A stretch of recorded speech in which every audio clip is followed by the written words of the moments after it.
sabías que en Azul tenemos aquí algunos lo denominan el primer asesino serial, pero yo no le diría primer asesino serial porque esto fue todo en un mismo momento, mató a 6 personas, 8 personas, en cuestión de horas nada más. Claro. ¿Vos sabías la historia de Matteo Banks? Me gustaría escucharla. Bueno, mirá, esto ocurrió en el año 1922. En 1922, Matteo Banks, por un poco de ambición también, ¿no? Porque él había perdido prácticamente toda su fortuna, toda la herencia que le había quedado. Él era muy jugador a los caballos. Y había apostado tanto que había perdido su fortuna. Y la mejor manera que se le ocurrió para poder quedarse con toda la herencia era dar fin a la familia. Entonces fue a las estancias que están allí en Cacharí, Cacharí pertenece al partido de Azul, y fue primero a una de las estancias donde estaba su hermano con su señora, las hijas, mató allí a su hermano, a la cuñada, a 2 de sus sobrinas, y quedó una chiquita que él pensó que nunca lo iba a delatar. Entonces ella se escondió debajo de una cama, junto con otra amiguita que en ese momento estaban compartiendo allí, y que era la hija de uno de los empleados que él encuentra en el camino, y que él piensa, me va a delatar, porque ya me vio en el camino, va a decir que yo fui quien los mató. Entonces, que encontró la mejor manera de también matarlo. Claro. Se dirige a la otra estancia, se encuentra con otro de los empleados en el camino de la otra estancia y también tiene el mismo pensamiento. Lo van a delatar, me va a delatar y voy a ir preso. Bueno, entonces también decide, le dice, che, fulanito, no me acuerdo el nombre de su empleado, pero dice, se le había caído el rebenque. Por favor, levantadme el rebenque. Y ahí fue cuando le dio un golpe en la cabeza y lo mató en ese lugar. Se dirige a la otra estancia donde estaban 2 de sus hermanos y también le dio muerte a los 2 hermanos, que eran solteros estos hermanos. Previo a este día que él mató fue en abril, el 8 de abril, 10 de abril aproximadamente, que le da muerte a toda su familia. Previo a esto, unos 15 días antes, habían estado comiendo una especie de puchero y entonces una de sus hermanas después le dice, vos que nos quisiste envenenar en el puchero, ya ahí había un antecedente, como que lo estaba... Y entonces le dice, pero no, ¿cómo se te ocurre? Sí, ¿por qué? ¿Qué era lo que había pasado? Todos habían tenido una descompostura porque en la trinina que había puesto en el puchero o era más o era menos, pero no la cantidad exacta para darles muerte a toda su familia. Y así... Sí, o sea que ya estaba premeditado, que había fallado en esa oportunidad y después se termina asegurando con este golpe certero al final. No fue ese realmente. Y en Azul, fíjate, se hizo una obra de teatro, le escribieron a Azuleño. ¿Lo descubren inmediatamente que había sido él? Prácticamente sí, porque él se vuelve a Azul para denunciar que su familia había muerto, le habían matado a su familia. Entonces él cuenta una historia a la policía y la historia que cuenta es que él también había recibido un balazo de los delincuentes.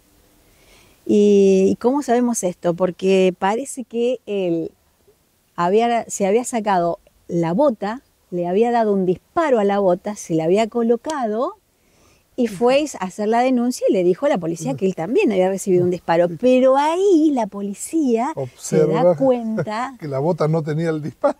Tenía el disparo, sí, pero no tenía el disparo en el pie. Claro. No, fue eso lo que... un trabajo de inteligencia. Eso fue lo que realmente ya... Lo termina delatando. Totalmente, sí. Las sospechas recayeron todas sobre él. Cuando vuelven a la estancia a ver qué era lo que había ocurrido con la policía, el juez, se encuentran con las chiquitas que estaban escondidas debajo de la cama. Y entonces le preguntan a esta nenita que tenía 3 o 4 años, ¿qué había pasado? Y ella decía, tío Mateo, punk, punk. Y ahí ya está totalmente comprobado que Matteo Banks había matado a toda su familia. Y a la postre terminará heredando seguramente esta chiquita cuando adquiere la mayoría de edad. Sí. Todo lo que él había pretendido quedar. Es una historia realmente alucinante porque que ocurriera esto en Azul en 1922, realmente... No, seguramente en la historia, en los anales de la historia judicial, no solo del partido, sino de la provincia, debe haber sido un homicidio múltiple que muy pocas veces visto, seguramente. Sí, no, fue una cosa... y fíjate que algunos jueces que no estuvieron en ese momento en el juicio, pero sí que leyeron la causa, escribieron sobre esta causa. Hay varios jueces que hicieron algún tipo de intervención. Claro. Y bueno, Matteo Banks después recibió sentencia, estuvo allí en la cárcel del fin del mundo, compartiendo con algunos otros personajes conocidos también. Al cabo de los 20 años que él cumple su condena, decide volver a Azul. Y fíjate que comienza en uno de los primeros piquetes. En Azul, en la Ruta 3, le hicieron piquete y no lo dejaron entrar a la ciudad los azuleños. Siguió su viaje hacia Buenos Aires, allí se instaló en una especie de conventillo y la libertad le duró poco, unos 3 días le duró la libertad. Dicen las crónicas que entró a bañarse, pisó el jabón en la bañera y cayó y se desnucó.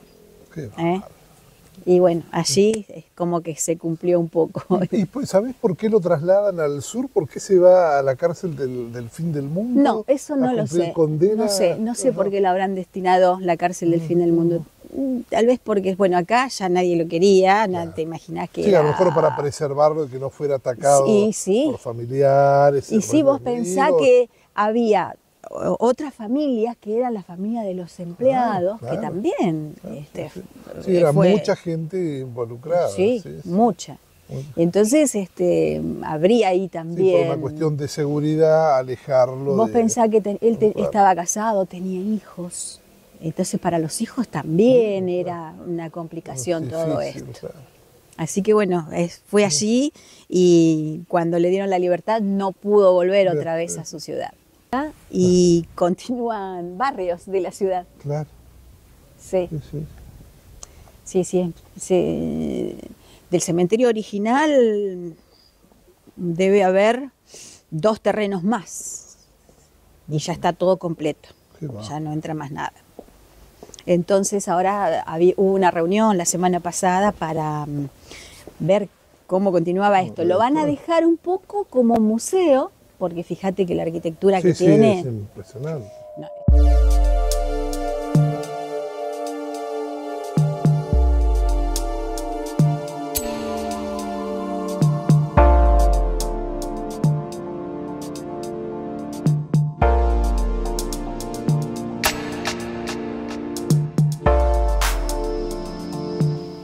Aquí está enterrada María Alex Urrutia Artieda, que fue una poetisa azuleña muy importante para la época. Estamos hablando de 1930, 1940, que fue la época de esplendor de los artistas azuleños. No solamente en el tema de las letras, sino en el tema de los títeres, en el tema de las artes manuales. Azul en esa época fue muy importante. Y María Alex había escrito un poema donde ella decía que quería estar enterrada debajo del ciprés. Entonces la entierran a ella y le colocan el ciprés, y fíjate la altura que ha tomado el ciprés. Muy amiga de Ronco fue también. Fíjate que ahora, después vamos a ir a visitar la casa. Sí. Muy amiga de Ronco.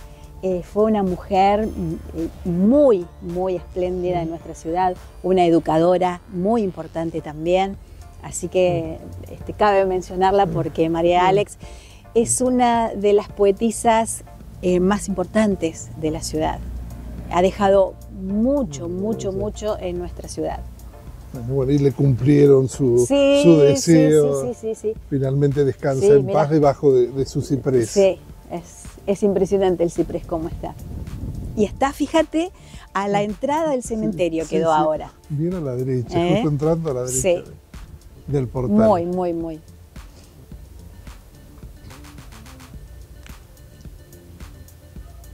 Cuánta historia, ¿eh?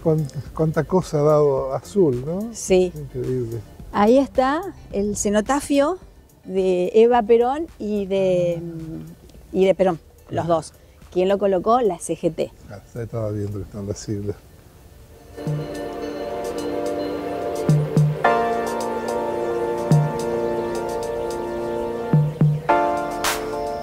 Esto, fíjate, vinieron para el año de pandemia, en agosto, septiembre vinieron desde monumentos y sitios históricos, porque esto no lo puede limpiar cualquiera. Claro. Hay que limpiarlo con una técnica, no lo podés agarrar con una hidro tampoco. Fíjate cómo le están creciendo los suyitos, las plantitas a la obra. Pero no se puede tocar eso, ¿tenés que dejarlo? No.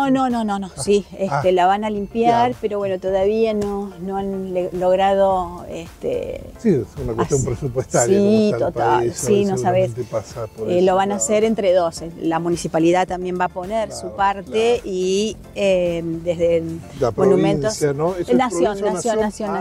Monumentos y sitios históricos también va a ayudar un poco. Está declarado como patrimonio histórico y cultural nacional. Provincial seguramente sí. Sí, pero nacional. Y fue declarado en el año 2014 cuando ejercía la presidencia la señora Cristina Kirchner. En la portada del cementerio, la Plaza de San Martín también y la portada del parque. Fíjate acá. Esto acá se hizo en ese momento que vinieron de monumentos y sitios históricos una especie de rinconcito de limpieza. Para probar cómo podían utilizar qué elementos utilizar. Porque ellos trajeron en ese momento algún tipo de artículos de limpieza para ver, a ver cómo lo vamos a emplear, dónde lo vamos a emplear. Y ahí fue donde probaron. Ahí, allá en el otro rinconcito también, probar, se nota, todavía se nota que, ¿ves? Allá también, aquello lo habían borrado, después lo volvieron a poner otra vez, a escribir. Sí, una lástima, la verdad, que le escriban la obra. Sí.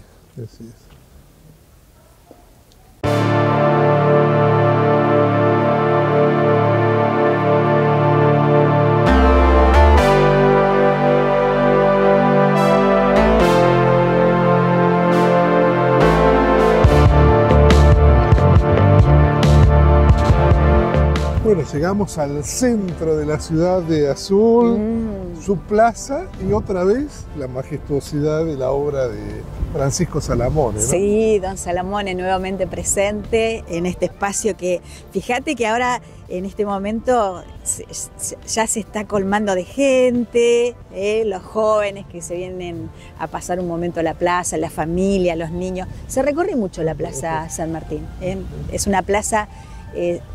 fíjate, por el piso nomás, llamativa, es muy llamativa. Característico de la obra de Salamone. Como veníamos hablando hoy en el cementerio, que él realiza toda su obra en figuras geométricas. Fíjate acá la plaza, pero lo ves, lo notás perfectamente. Sí, desde las columnas. Fíjate el banco, el triángulo de los bancos, el triángulo, el rectángulo. El piso en trapecio, porque no son baldosas comunes. Fíjate que las baldosas... Está todo diseñado a medida y pensado por el totalmente. Las tonalidades que tienen un significado también. No es que están al azar las tonalidades, sino que hay un significado de cada una de ellas. Una ilusión óptica que tiene que lograrse. Además de la ilusión óptica. Y la ondulación que tiene el piso, ¿no? Y otro de los elementos que nuevamente está presente en la Plaza San Martín era lo que veíamos allá en el parque, el verde. Fíjate, contrarrestando con todo el material del resto de la obra. Y los jardines, porque esta plaza, si nosotros la tomáramos a la plaza y la dobláramos al medio, es una plaza totalmente simétrica. De los dos lados los iguales. Jarrones en las esquinas, ¿no? La cantidad de bancos. Lo mismo que los árboles también. Fíjate que están colocados a la misma distancia uno de otro, en el mismo pasillo. Cómo va terminando en los pasillos. toda la obra, en este caso es una plaza totalmente simétrica. Y fíjate que a veces cuando viene el turista no nota esto mucho. Tiene farolas, unas que están hacia la calle y otras que están en el círculo central. Y las que están en el círculo central tienen esos triángulos, o si querés llamarle obeliscos, sí, también, sí, si querés, son más altos que los que están hacia la calle. Mirá la diferencia que hay. Sí, es verdad. La base pasa exactamente lo mismo, es más importante en el círculo central que los que están hacia la calle. Sí, sí, el cilindro es más grande que las de la calle. Y las luminarias también cambian, no son iguales las que están hacia la calle que las que están en el centro. Sí, sí. Estas tienen como un medio plato, aquellas tienen un plato entero. Las luminarias también cambian. Bueno, y después en el centro, claro, la figura de San Martín, ¿ya estuvo puesta por el arquitecto o fue agregado? No, esta, la estatua ya estaba colocada en otro diseño que tenía de plaza. En la plaza anterior ya estaba. Sí, se rescata la estatua y se coloca en esta fuente que forma una cruz griega.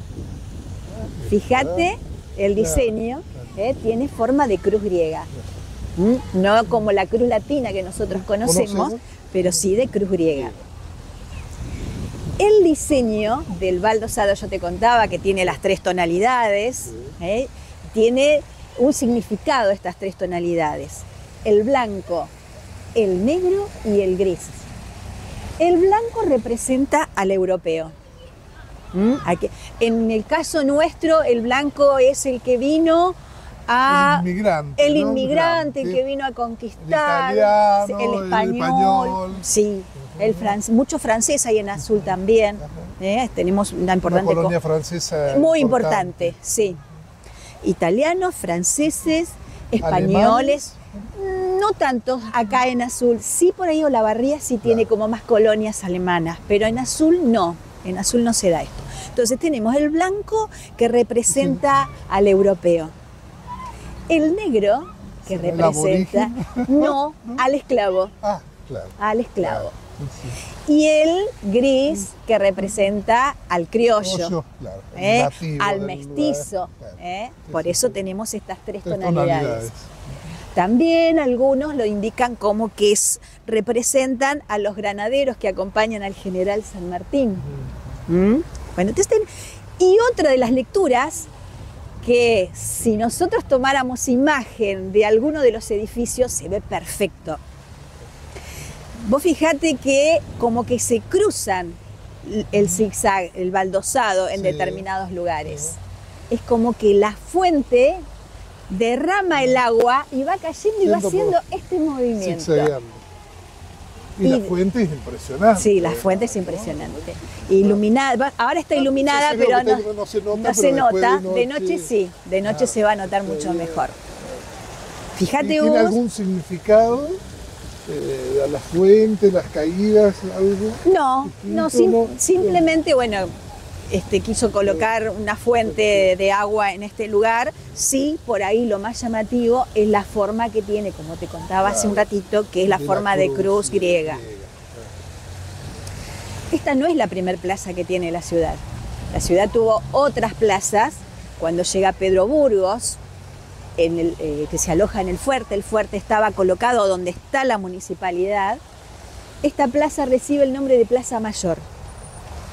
Después de varios años, aproximadamente después de unos 20 años, recibe el nombre de Plaza de las Carretas, porque llegaban muchísimas carretas desde Buenos Aires y era imposible ya alojarlas allá en el fuerte. Entonces se alojaban en este lugar. Se había designado esta plaza como Plaza de las Carretas. Y en el año 1860 ya le da un diseño de plaza y se la denomina Plaza Colón. Esa Plaza Colón, bueno, tuvo durante muchos años, durante todo ese periodo, fue visitada por las familias, inclusive era la plaza que fue iluminada por el Teatro Español, porque el Teatro Español le cedía luz a la plaza, que en ese momento no había luz, no generaba luz, no había usina, no teníamos luz acá, pero el teatro tenía un generador propio. Entonces le daba luz, le daba energía a la plaza. Y se llamaba Plaza Colón. Así que teníamos el Teatro Español, la Plaza Colón. Y después de varios años, la plaza sufre modificaciones cuando llega el arquitecto Salamone. Y bueno, finalmente tenemos el nombre de Plaza San Martín. Plaza San Martín. Claro. Sí, sí. Y está rodeada del Palacio Municipal en uno de los laterales, del Teatro Español. Exactamente. Sobre el otro, ¿no? Y la catedral. La catedral que le da un marco también. En la esquina, bellísima, sí, sí, la verdad. Sí, la iglesia catedral, que es de estilo neogótico. Claro. No tenemos un gótico puro acá nosotros, claro. Es de estilo neogótico. Sí, pero sí, cómo contrarresta con Art Deco, que sería lo de Francisco Salamone, ¿no? Exactamente. Como dos estilos diferentes se pueden conjugar tranquilamente. Bellísima la iglesia catedral, la verdad que sí. Y yo te voy a mostrar algo que por ahí, cuando viene el turista, no logra descubrirlo. Mira, nos vamos a acercar hacia la calle y vamos a ver un paño de la plaza que tiene como un diseño particular, sí, y que no es de Salamone, no es de Salamone, por supuesto. Mira, acá estamos. Tenemos un paño aquí con césped, que ahora, bueno, como es invierno, estamos un poquito con poco pasto. Tenemos otro paño, tenemos el mástil allí, y fíjate que allí hay un cantero. Entonces yo a veces hago este juego con los turistas cuando vienen. A ver, ¿qué ven ustedes acá? ¿Qué observan? Y no pueden descubrirlo. La gran mayoría, salvo alguno por ahí que otro lo descubre, pero si no, no. Acá hay un rostro. Ojo, la nariz y la boca. Sí, sí, es cierto. Y si vos lo ves desde arriba, se ve perfecto. Así que tenemos esto, pero no es del arquitecto Salamone esto. Pero ¿por qué se hace esto? Porque la plaza no tenía mástil. En el año 1950, un jefe que había llegado al regimiento observa que no hay un mástil y él decide donar el mástil para la plaza. Y por eso que aquí hoy en día tenemos este mástil. Sí, que fue agregado. Sí, fue mucho tiempo posterior. Y fíjate que este mástil está prácticamente en la mitad entre la iglesia catedral, mirando hacia la iglesia catedral y al teatro. Sí, sí, justo en la línea. Fíjate. Bien. Sí, sí, separa las dos obras, ¿no? Pero la verdad que es bellísima. Imagino que de noche todo iluminado y con el contraste queda mucho del más palacio lindo. Y la otra mirada desde allá. Porque allá también tiene teatro, luz, claro. El Palacio Municipal tiene luz, entonces sí, hay una cosa muy interesante. Y el Palacio Municipal es obra de otro arquitecto. Sí. Eso ya no es obra de... Nada, no, Salamone... Tampoco el Teatro Español. Tampoco. Viste que el arquitecto se especializó o se dedicó exclusivamente a plazas, cementerios, palacios municipales, mataderos, que en el caso nuestro, Palacio Municipal no intervino. Claro. Bueno, mira, al costado de la Municipalidad de Azul, si nosotros la vemos de frente desde la Plaza San Martín, sería a la derecha. Nos encontramos con el Monumento a la Madre. Este monumento a la madre fue hecho por Adolfo Pérez Esquivel, Premio Nobel de la Paz. ¿Cómo fue eso? Vos sabés que Pérez Esquivel vivió en Azul varios años. Él se casa con una azuleña, trabajó en Azul durante varios años y una familia de Azul, una familia adinerada de Azul, le pide que realice el monumento a la madre. Y esta familia dona el monumento a la madre, obra realizada por Adolfo Pérez Esquivel, que bueno, hoy en día sigue en vigencia Adolfo Pérez Esquivel y fue Premio Nobel de la Paz. Y aquí en esta pared del costado tenemos el paseo de los inmigrantes con las diferentes banderas. Y fíjate que el Palacio Municipal, en esta pared que abarca las dos plantas, no tiene ventanas. Claro. No hay ninguna ventana. Claro. Las ventanas sí están en la otra parte, que esa parte fue agregada. Claro. Claro. Pero ¿por qué no tiene ventanas? Porque acá pegado estaba el edificio de la escuela normal, que hoy pasamos, y después esa escuela se tiró abajo y quedó la pared sin ventanas. Esa es la explicación. Y ahí recuerda un poquito la historia de nuestra ciudad, esas plaquitas que están colocadas allí al costado.